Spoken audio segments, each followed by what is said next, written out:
Hello everyone, welcome back to Codiworks. आज की इस वीडियो में हम डेटा साइंस का कंप्लीट बिगिनर फ्रेंडली गाइड देखने वाले हैं।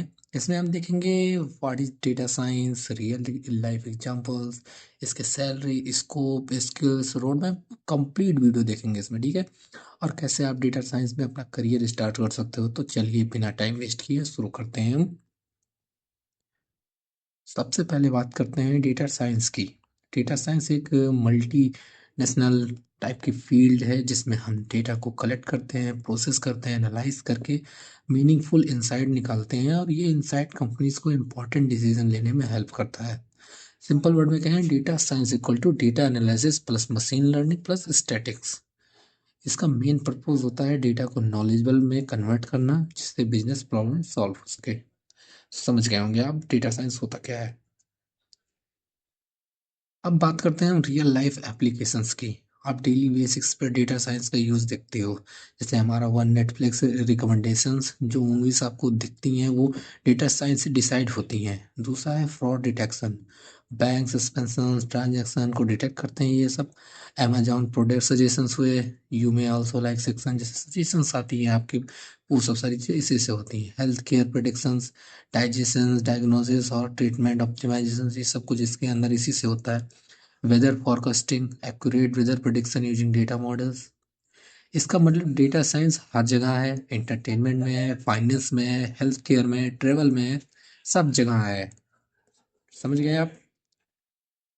डेटा साइंस इतना इंपॉर्टेंट क्यों है? Why data science matters? क्योंकि कंपनीज अब डेटा ड्राइवन डिसीजन लेती हैं। इसका यूज करके बिजनेसेस हम बनाते हैं, जैसे फ्यूचर ट्रेंड प्रिडिक्ट करते हैं, कॉस्ट रिड्यूस करते हैं, प्रॉफिट इंप्रूव करते हैं, कस्टमर एक्सपीरियंस इनहेंस करते हैं। और आज के टाइम पर डेटा ही सबसे वैल्यूएबल असेस्ट है। ठीक है। अब देखते हैं डेटा साइंस लाइफ सर्कल, जो एक स्टेप बाय स्टेप प्रोसेस होते हैं। जो सब पहला स्टेप आता है डेटा कलेक्शन। डेटा को गैदर किया जाता है, जहाँ से भी डेटा मिलता है सब जगह से गैदर करते हैं। उसके बाद डेटा की हम लोग क्लीनिंग करते हैं, एरर हटाते हैं, डुप्लीकेट्स जो होते हैं रिमूव किया जाता है इन सारी चीज़ों को। उसके बाद एनालिसिस होता है, पैटर्न और रिलेशनशिप फाइंड किए जाते हैं। और ML model building, predictive algorithms create होते हैं। फिर डिप्लॉयमेंट होता है, उसके बाद मॉडल को रियल वर्ल्ड में यूज किया जाता है। मॉनिटरिंग होती है, मॉडल को इम्प्रूव और ट्रैक किया जाता है। ये कंप्लीट पाइपलाइन डेटा साइंस को एक हार्ट है इसका। समझ में आ गया आप लोगों को। अब स्किल की बात करते हैं जो एक डेटा साइंटिस्ट को आनी चाहिए। ठीक है। टेक्निकल स्किल में आपको पाइथन आनी चाहिए, बेसिक पाइथन से लेके एडवांस पाइथन आपको आनी चाहिए। उसके बाद एसक्यूएल डेटाबेस आना चाहिए। स्टैटिक्स मतलब आपको मैथमेटिक्स आनी चाहिए। मशीन लर्निंग, एमएल आपको तो सीखना ही सीखना पड़ेगा। Data visualisation, big data tools, ये सब आपको जानने पड़ेंगे। ये आती है कोई टेक्निकल स्किल में। फिर हम बात करते हैं सॉफ्ट स्किल की। उसमें आपको प्रॉब्लम सॉल्विंग होना पड़ेगा। कोई भी प्रॉब्लम आ रही है, आप एक लॉजिक क्रिएट करके उसको सॉल्व करो। लॉजिक को बिल्ड करना बहुत इंपॉर्टेंट है इसमें। कम्युनिकेशन आनी चाहिए, डेटा स्टोरीलिंग होनी चाहिए। ये कॉम्बिनेशन ही एक सक्सेसफुल डेटा साइंटिस्ट बनाता है। तो आपको ये इसमें बहुत ही अच्छी पकड़ बनानी पड़ेगी, तभी आप आगे बढ़ सकते हो। सो बात करते हैं टूल्स ऑफ द ट्रेड। अब देखते हैं वो टूल्स जो डेटा साइंस को इंडस्ट्री में यूज होता है। जैसे पाइथन मैंने आपको बताया था, जुपिटर नोटबुक होता है, टेंसर फ्लो होता है, पांडास एंड नोम्पाई होता है, पावर बीआई है, हेडोप स्पार्क है, टवेलियो है। ये टूल डेटा को प्रोसेस करने में, एनालाइज करने में और मॉडल बनाने में काम आते हैं। ठीक है। अब आते हैं करियर पाथ पे। हम डेटा साइंस में करियर पाथ क्या है। डेटा साइंस फील्ड में बहुत सारे जॉब और रोल्स अवेलेबल हैं, क्योंकि ये ट्रेंडिंग जॉब है। ये 2025 26 27 में बहुत ही ज़्यादा ही ट्रेंड में रहेगी। अगर आप सीख लेते हो तो वो बहुत ही आसानी से कोई जॉब लग सकती है। जैसे डेटा एनालिस्ट है, डेटा साइंटिस्ट है, मशीन लर्निंग इंजीनियर है, एआई इंजीनियर है, बिजनेस एनालिस्ट है, डाटा इंजीनियर है, और प्रॉम्प्ट इंजीनियर भी होते हैं। सब ऐसे ही इसी से बनते हैं। आपको डेटा साइंस आनी ही चाहिए। आप अपने इंटरेस्ट के हिसाब से इनमें से कोई भी रोल्स चूज कर सकते हो। ठीक। अब बात करते हैं सैलरी एक्सपेक्टेशंस की, जो सबसे एक्साइटिंग पार्ट होता है। इंडिया में आप देख सकते हैं entry level 5 to 12 LPA he starting होती है। ये फ्रेशर की है मैं बात कर रहा हूँ। जो मिड लेवल होता है वो 12 to 25 LPA होता है। जो सीनियर सैलरी होती है वो 25 to 50 LPA प्लस होता है। मतलब आपको सैलरी पैकेज बहुत ही अच्छा मिलता है। और इंटरनेशनल में आपको तो जैसे यूएसए का मैं बता दूं, $90K है टू $150K तक।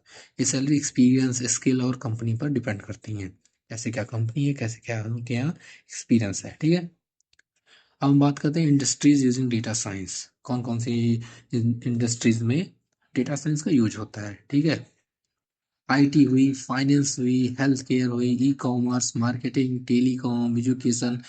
ओवरऑल अब के डेट में सब सारी कंपनियां यूज कर रही हैं, क्योंकि डेटा साइंस एक बहुत ज़्यादा हेल्पफुल होता है। ऑलमोस्ट हर इंडस्ट्री डेटा साइंस अडॉप्ट कर रही हैं। दैट्स वाई इसका फ्यूचर ब्राइट है। ठीक, अगर आप डेटा साइंस में करियर स्टार्ट करना चाहते हो तो आपको ये रोड मैप पर फॉलो करना पड़ेगा। सबसे पहले आपको पाइथन लर्न करना पड़ेगा, वो भी बिल्कुल शुरुआत से अंत तक, मतलब इजी टू हार्ड पूरा। उसके बाद डेटाबेस आपको समझना पड़ेगा, एसक्यूएल पूरी पढ़नी पड़ेगी। फिर स्टैटिक्स बनाइए, प्रॉब्लम सॉल्व करो, स्टैटिक्स बनाओ, मैथमेटिक्स, मशीन लर्निंग उसके बाद आपको पढ़नी पड़ेगी पूरी कंप्लीट। डू रियल प्रोजेक्ट, आप प्रोजेक्ट्स बनाने होंगे। पहले आप इतना पढ़ लोगे, उसके बाद प्रोजेक्ट आप आसानी से बना सकते हो। कैसे कैसे प्रोजेक्ट बनाना है सब कुछ मैं आपको डिटेल में बता दूंगा एक और वीडियो में। सर अपना गिटहब और पोर्टफोलियो बनाना पड़ेगा। एक अच्छा सा गिटहब आईडी बना लो, जहाँ आपने ये प्रोजेक्ट जो बनाओगे वहाँ उसको पोस्ट करना पड़ेगा। और एक पोर्टफोलियो अच्छा सा बना लो, जिसमें अपना प्रोजेक्ट के बारे में पूरी डिटेल दिखाओ। उसके बाद अप्लाई करो जॉब्स के लिए। अगर आप ये स्टेप फॉलो करते हो तो आपको 6 से 12 मंथ में ये आप जॉब रेडी हो जाओगे, एकदम कंफर्म बता रहा हूँ मैं आपको। ठीक है, अब मैं आपको बताता हूँ टॉप प्रोजेक्ट आइडियाज। पोर्टफोलियो बनाने के लिए ये प्रोजेक्ट बेस्ट है। ठीक है, sales prediction, movie recommendation system, spam email classifier, stock price prediction, sentiment analysis. ये प्रोजेक्ट इंटरव्यू में भी इंप्रेस करते हैं, ये आप ध्यान रखना। ये मैंने बहुत ही अच्छे टॉप प्रोजेक्ट्स बताए हैं आपको। ठीक है, फ्यूचर में डेटा साइंटिस्ट और भी पावरफुल होने वाला है। फ्यूचर स्कोप इसका यही है कि फ्यूचर में डेटा साइंस और भी पावरफुल होने वाले हैं। एआई ऑटोमेशन से, डीप लर्निंग से, एनएलपी से, ऑटो प्रोनाउंस सिस्टम, रोबोटिक्स, आने वाले 10 साल में डेटा साइंस की डिमांड डबल होने जानी है, जो हो जाएगी। ये तो कंफर्म है, क्योंकि सारी कंपनियां भी यूज कर रही हैं। तो इतना आप समझ लो, ये बहुत ही हेल्पफुल रहेगा आपके लिए। तो thank you so much for watching. अगर आपको वीडियो इन्फॉर्मेटिव लगी हो तो लाइक, शेयर और सब्सक्राइब जरूर करें। नेक्स्ट टॉपिक किस पर चाहते हो कमेंट में बताओ। मिलते हैं नेक्स्ट वीडियो में, तब तक के लिए goodbye. Thank you everyone.